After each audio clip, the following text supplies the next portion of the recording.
What is voice over IP? Well, fancy vibrations, really.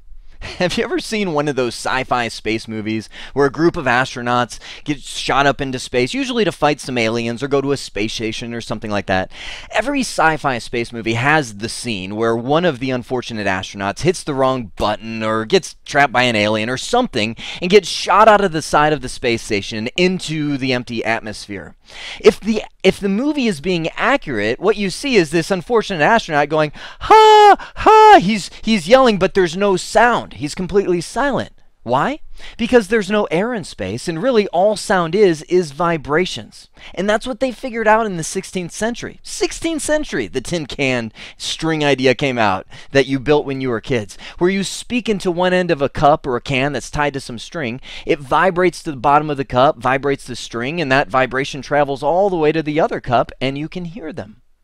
Well, somebody took that idea a little bit further and created the analog phone that said, you know what, that can only go so far, maybe 100 feet or so. So let's use, instead of vibrations of a string, let's use electric signals, meaning I'm going to use the properties of electricity.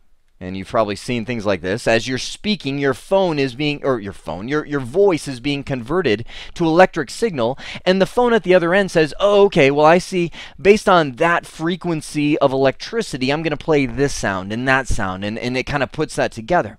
Well, the problem with analog signaling is that you only go so far with electric signal before it gets weaker and weaker and weaker, and when they have to put these amplification units in there, and that makes it strong again, but then introduces line noise, and you just can't go that far. So, along comes the invention of the digital phone. That's where the Nyquist theory came from.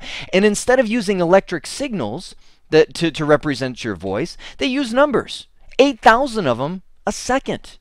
Isn't that amazing? So as you speak, your voice is actually put against the same kind of electric chart, but they assign a number to it. They say, okay, well, let's say you say the word cow. Cow. Takes about a second. There's 8,000 numbers that's going to represent the word cow.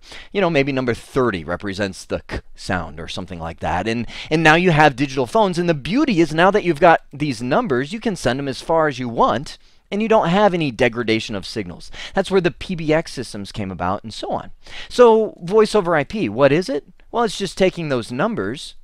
Here's the number 30 representing the k sound of the word cow, and putting TCP/IP headers on it to where I say, well, here's a source IP address of one device, and here's a destination IP address of another device.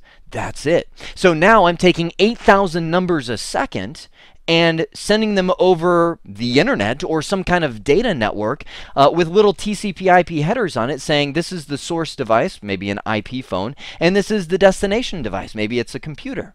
So you might say, well, if that's it, if that's all we're really doing is taking these fancy vibrations that we call sound, converting them into numbers that represent the sound, and sending them across a network, why all the hoopla about voice over IP? Ah, that's another question. Why voice over IP is what you're asking at that point. Well, we've got some time. Let's squeeze it in here. The reason why we do voice over IP is because we can be more efficient. So first off, instead of sending 8,000 numbers a second, we can use different codecs. Now, there are some codecs that, and codec, by the way, stands for code or decoder. There are some codecs that use the same old 8,000 numbers a second and squeeze them all into packets, and you know, that's like a G.711 codec, most popular codec that's out there.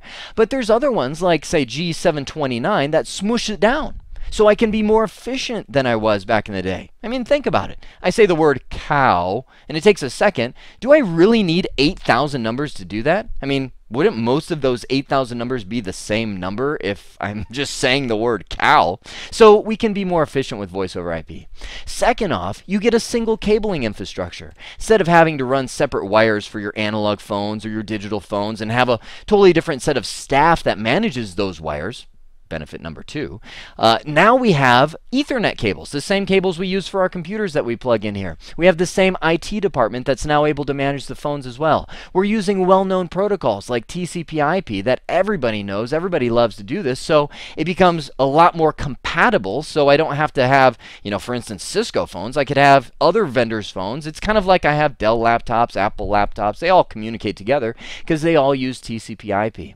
You can combine the internet connection and your voice all on one line. There's just a huge number of benefits, but in a nutshell, that's what voice over IP is. I hope this has been informative for you, and I'd like to thank you for viewing.